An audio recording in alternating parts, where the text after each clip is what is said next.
Hello everyone, I'm Don Counts. Welcome into Fayetteville Public Utilities Channel 6 Listen in Lincoln County and on the Breakfast Club at WEKR and Newsmakers on WYTM.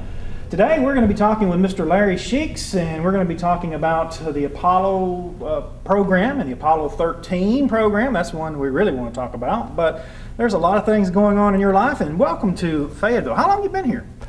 Don, I've been here about 12 years. 12 years? It's yes, been a sir. while. Mm-hmm. Well, tell us about Larry Sheaks and where you grew up and what brought you here. I was born in northern Indiana, in Gary, as a matter of fact, 1941, April.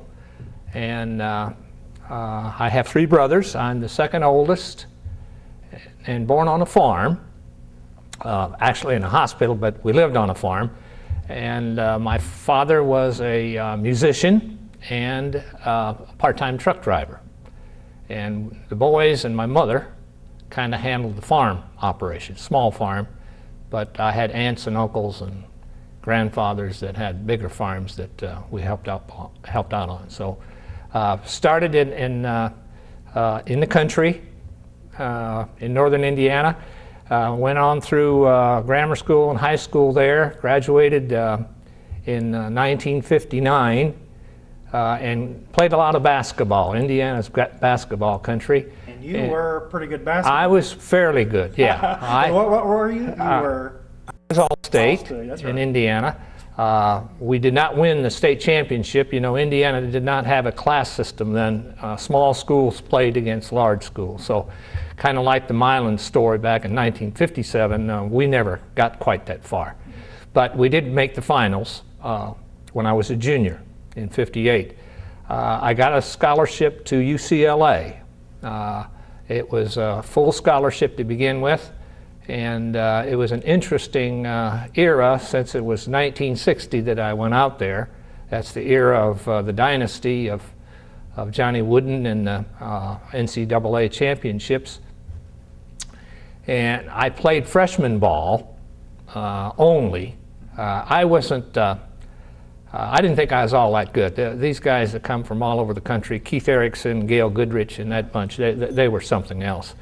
And my biggest problem was I could not take any engineering subjects at all. While playing sports? While playing basketball under that scholarship. Oh. They made me go back after I had taken calculus and physics and all that stuff, and they said, you can't take that under the scholarship and practice basketball every night, which is true. Sure. You couldn't do it. But I thought, well, I'd try it anyway. Yeah. But anyway, I played freshman ball, and I wasn't happy about being there 4 years and not taking any real good subjects. So I let the scholarship pass. I actually got married then, had a child in late '61, my first child, and I have two boys, 44 and 40 now. And so when I lost the scholarship, I was hurting for money, and my parents didn't have any.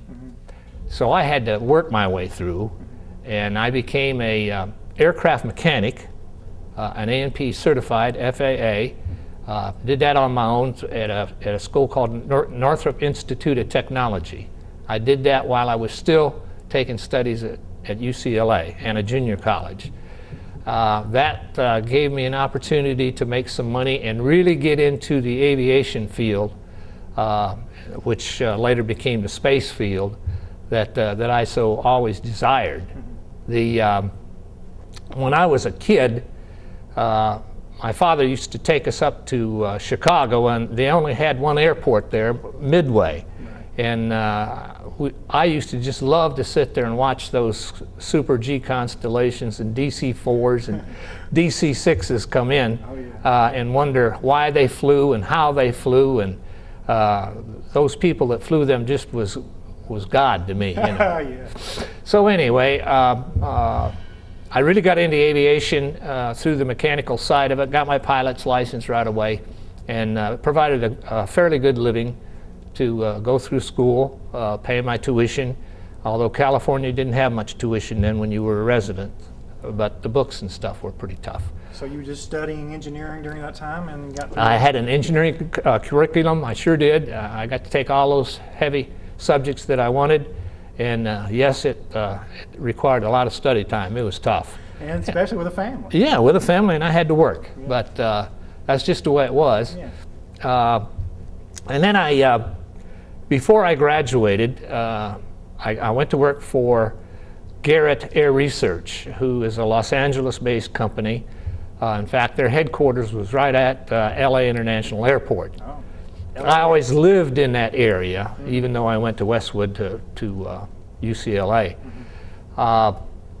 They were first in aviation in many ways. They put the first cabin pressurization. They pressurized the first airplanes. Oh. They put the first air conditioning systems on airplanes, and they put the first auxiliary power units that start the main engines, provide electricity, hydraulic power, and cooling on the ground. Oh. And later they even start the main engines through bleed air. But that company also was the first in space for life support. Oh. We did the Mercury, Gemini, and Apollo capsule life support systems. Oh.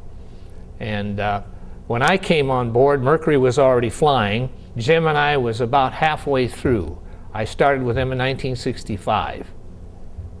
I graduated from UCLA in '66, but I was working 12 hours a day at this Garrett Air Research plant. Mm-hmm. And but it was pretty easy for me to finish up because I had taken most of the heavy courses and the labs was all behind me. Was it interesting work there? Very, very, yeah. I got right on board with trying to develop a parasail to land the Gemini spacecraft on land rather than on water. Oh. Just a backup system sure. to the water landing. Right. And that was developed through a contract with NASA. And then Did they ever use that? Never used it. I didn't think so. Never used it. Then I got on another little contract from the Lewis Research Center in Ohio to develop a little hydrogen-oxygen internal combustion engine for auxiliary power for Apollo, specifically for Apollo. And that was a successful program. Ran that engine 500 hours on hydrogen and oxygen, which is really something. That is something. But through all that, the Apollo spacecraft was coming along, and the fire occurred down at the Cape, which killed the 3 astronauts on board. That was 100% oxygen at the time. Mercury and Gemini was also 100% oxygen, but at a lower pressure. Now these people were burned on the launch pad, right? They didn't in the spacecraft doing final checkout prior to about a 2-week launch window. And what caused that? I can't remember. Well, the ultimate cause of that fire was an electrical short inside a cable just inside the cabin door. Oh. That people kept stepping on when they would enter and exit the spacecraft. It shorted, and they were fully pressurized, 100% oxygen, and that fire started just like that, and it burnt them real quick, real quick. It tended to buckle the pressurization surface. It was so hot in there. And then because of that fire, we had to redesign the life support system because we provided the oxygen and we did the CO2 removal and heating and the cooling and all that stuff. But we were mainly life support people. So that then led to some development work that I did in LA on the new system, which was not 100% oxygen. Okay, we added some nitrogen then to it. Brought the pressure up to about 10 psi versus standard 14.7. Sure. So it made it much more fire safe, and we removed a lot of the combustible materials that was inside the spacecraft. Mm-hmm. But that took about a 3-year period. So the company wanted me to be the engineering manager in Houston for the big thermal vacuum test of the new system. Mm-hmm. And that was called Spacecraft 2 TV1 for thermal vacuum. Mm-hmm. And I went down there in 1967, I think it was May, for about a 6-month stint. Mm-hmm. Took the family, and soon found out that there were more delays. There was a lot of political problems in Washington. Believe it or not, we had money problems back then on Apollo. Everybody thinks that we didn't have money problems. We did have money problems. Sure. And we had public opinion problems too. Because at that time they were just wanting to go to the moon. That's right, and beat the Russians. It was a race that John Kennedy, had established through his famous speech, and we were with it. But we didn't always have total support out of Congress. Sure. Anyway, there was always a lot of money to spend. We couldn't really spend it all, and NASA wasn't good at managing money. I don't think they still are, but nevertheless. The 6-month thing ended up being a 2-year stint in Houston. And so I went ahead and bought a home and became, one of the local guys then. When we successfully got that spacecraft through the thermal vacuum test and everything looked good, getting ready for flight, I kind of wanted to go back to LA and get into the aircraft side of the house where, my interest at that time really lied, not in space. Right. But I was the space guy, and NASA asked me to stay for the first couple flights of Apollo, to be in the control center in case something happened on the life support system. I don't know why they thought the life support system was one that should have a contractor there, but nevertheless they did, and so I elected to do that. So you could monitor the astronauts in space with how much oxygen they were getting? Yeah. How does that work? How did that work? That worked fine. When you set it what they call the Environmental Control System console, you had to pick up items that was not necessarily made by your company. And in this case, the cryogenic tanks, the hydrogen and the oxygen tanks, were not made by Garrett Air Research, although Mercury and Gemini were. We lost the Apollo tanks. They were made by Beech aircraft. What beside the cryogenic tanks make up the life support system? Well, there was a water tank for storing water that was a byproduct of hydrogen and oxygen making electrical power from a fuel cell. Had 3 of them on board. Had 3 of most everything on board the Apollo. And then there was water glycol tanks that circulated for cooling and heating. There was a CO2 removal system, which was a lithium hydroxide square element, which we'll get into here in Apollo 13 real quick, that the company provided. But it was a closed-loop life support system while they were in their spacesuits, and then they got out of their spacesuits once they got in orbit. Then it became an open cabin pressurization system, but just without the hoses being attached. So, but the cryogenic tanks, which I had indicated earlier we had lost, also provided the electrical power, hydrogen and oxygen. Didn't need any hydrogen for life support, but you needed the hydrogen for the fuel cells. And the byproduct of that was nice, clean water. Very nice, clean, and lots of it. Wow. Depending on how much electrical power you were making, the byproduct was a lot of water. In fact, we had to dump a lot of what they call potable water. Fresh, clean water. So they had water all the water they needed to drink. All the water they needed to drink, plus some. Wow. Yeah. And so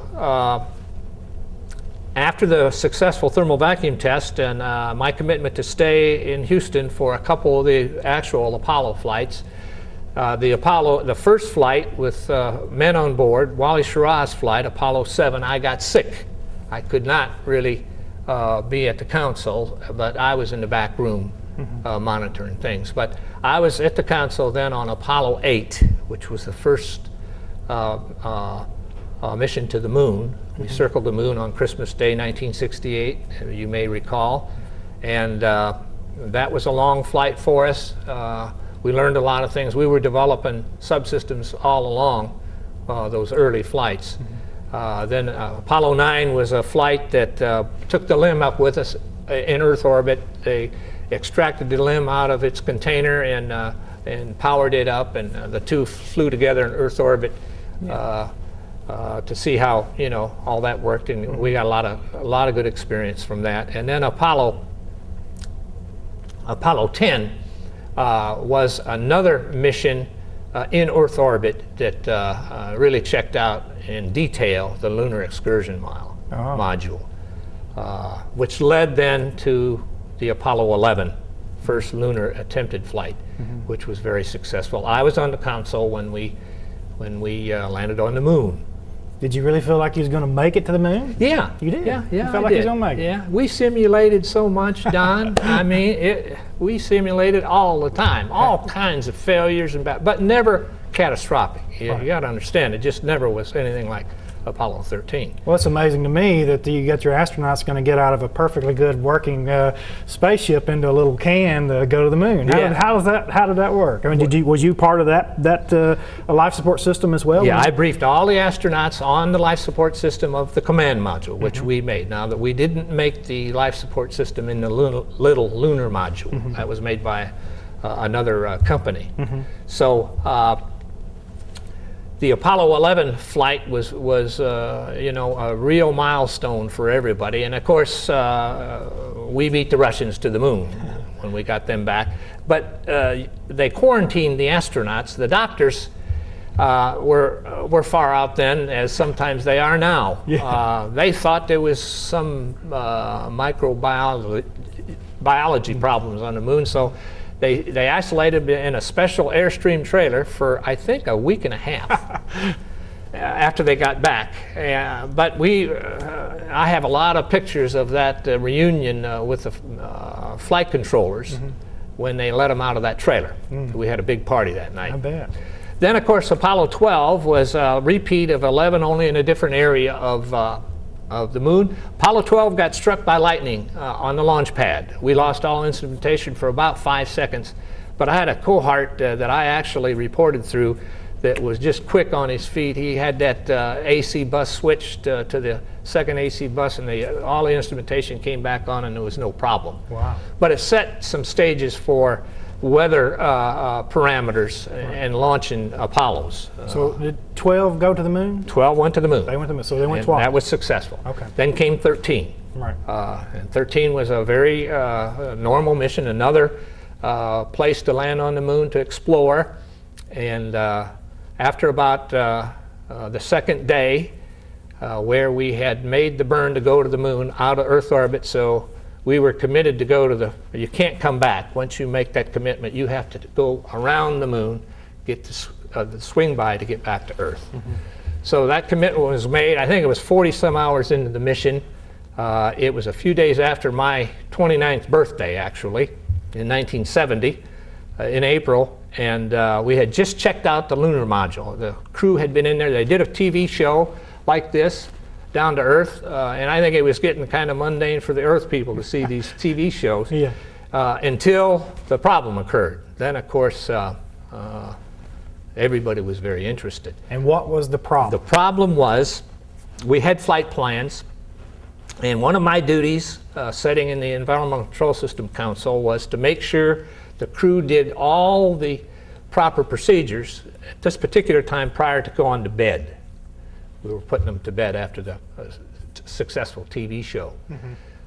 They had not stirred the cryogenic tanks. That is, they need to flip a little switch, a fan switch, which circulated the cryogen in both the hydrogen and the oxygen tanks. So we'd get a good quantity readout, both on board the spacecraft and our telemetry data.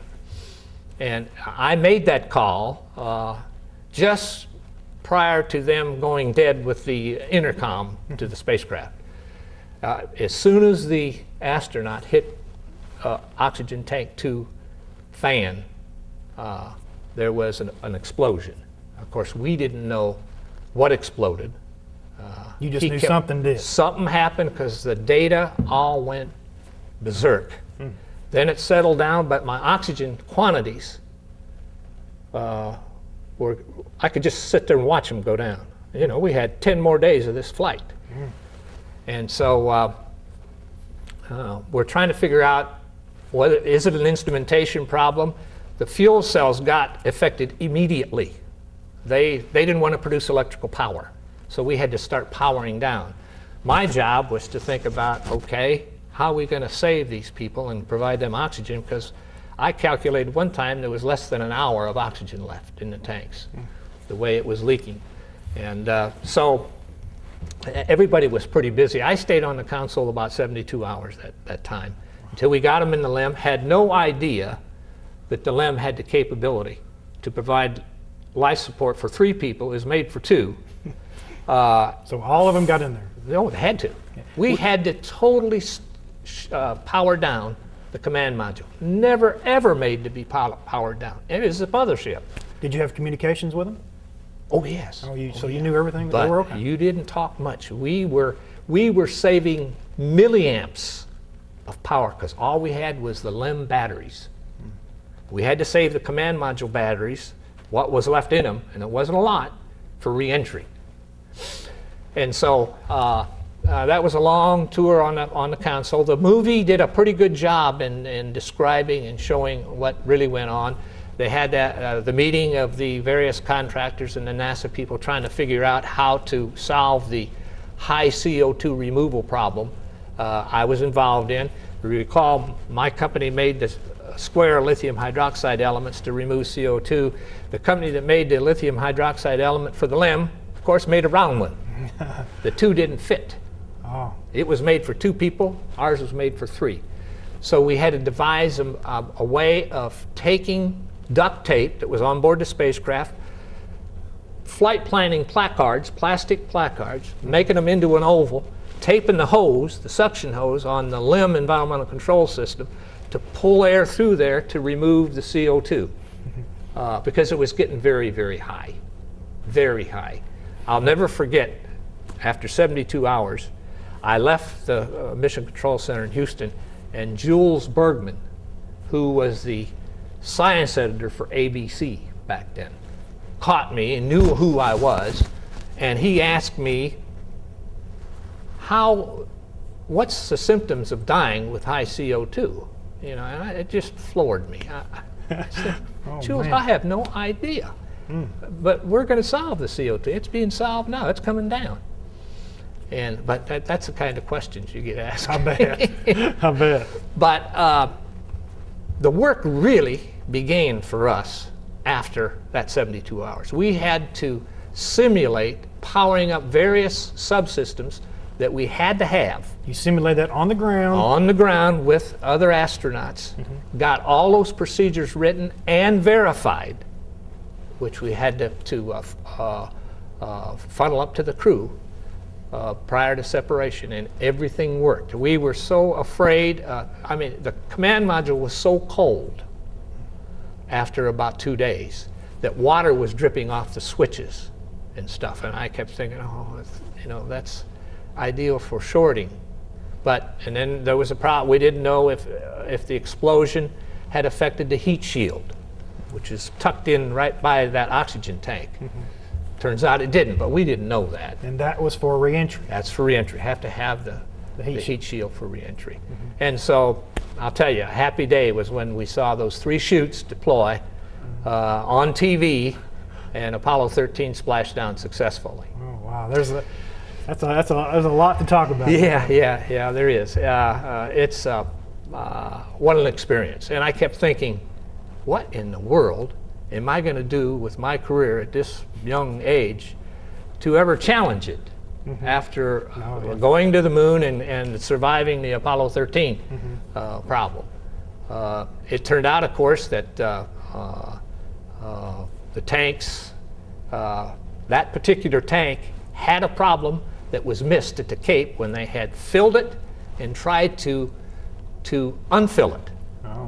It took 3 times as long to unfill it because there was a problem with that fan. Had they found that, they would have changed that tank out. We would not have had the problem. But hindsight. So Apollo 13 is probably one of the big things in your career, and I know I'm sure you were involved in the book and the movie. Yeah, I got to review the script of the movie. Sure did. Tell us about that experience. Well, you know, the Hollywood thing is just kind of beyond me. They have to jazz things up, you know, and they have to change things. In reviewing, you know, what I recalled, now I wasn't depicted by any particular character, thank goodness, on that movie. The guy I reported to, the NASA guy, was. He was a guy with the big horn-rimmed glasses, Sy Liebergot, and he was quite a character, not quite the way they made it out to be. But every time I would try to rewrite the script, which they asked me to review, they said, "Oh, no, we can't do that. You know, it's got to be that way because this is what people want to see and hear." I said, "Well, it's just not authentic." But it was just a little bit of off the correct path, and I guess I understand how showbiz. So I flew 2 more missions on Apollo 14 and Apollo 15, and then I went into marketing and sales with Garrett and stayed in Houston through all the Apollo Skylab program, and then I got transferred to Atlanta in '77 and stayed there till '85, and I had to pull 2 years at our manufacturing division in Phoenix that makes all the turbine engines and auxiliary power units. Then I went back to corporate for a year and then back out in the field to Atlanta, and then ended up in 1988 in Huntsville for the space station program. And I was able to convince Boeing to buy most of the life support system that's flying up there now in space station from now Allied Signal. It used to be Garrett Air Research. Oh. Yeah, and so that was quite a feat. Oh yeah. And then I ultimately retired in 1996, between 95 and 96. And during that time, I had bought the wife and I had bought a cabin at Timms Ford Lake. So each weekend we'd go up there, and by coming back, I had decided that I wanted to buy some property. And I found this farm out in Liberty, off of Liberty Road here in Fayetteville, and 100 acres was just what I wanted, and a beach farm, and so I bought that in 1991. So back to your roots, you're back farming. Yeah, I never thought I'd do that actually, but it's provided me with you know, my basic roots and a place to do mechanical work. I got a neat shop. I got my own airplane out there. Got my own airstrip right at the farm. Yeah. And I mean, I just can't ask for anything more. I had a tremendous career.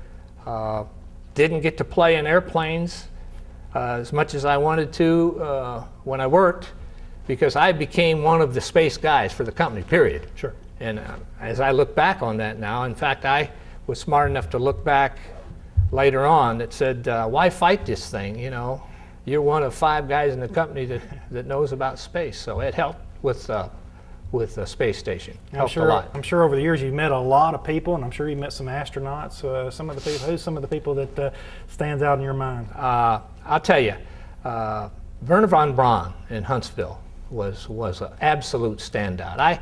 I met him in 1968, prior to the Apollo 8 mission. In fact, he had a lot to do with changing the flight schedule and taking a chance to go to the moon, circle the moon, go on lunar orbit, and come back over Christmas. And that was really done for politics and to get the people back behind supporting the Apollo program. Oh.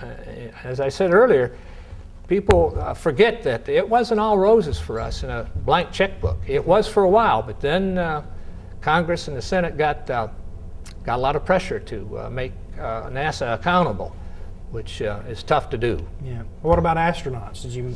I met the original 7, knew them almost like brothers. The first 3 or 4 batches of astronauts, all the Apollo astronauts I knew very well, very well. And I'm sure they were very good. They had to know what they were doing. Oh, very smart. Yeah, very smart. But the original ones were nothing more than test pilots. I mean, fly by the seat of their pants, do anything. Party, I mean, but they partied hard too. And I fit in that all right. Well, anyway, tell us about this right here. We need to talk about your flag. Yeah, this is actually from Apollo 12. They took a roll of flags up in that spacecraft, put it in the lunar module, landed on, took it down to the moon, and came back. So this material flag has actually been down to the lunar surface and back, and gave all us flight controllers on that mission a flag. It was a roll of them. Tell us why they haven't been back to the moon. Well, I don't guess they found any exotic materials like they were hoping they'd find.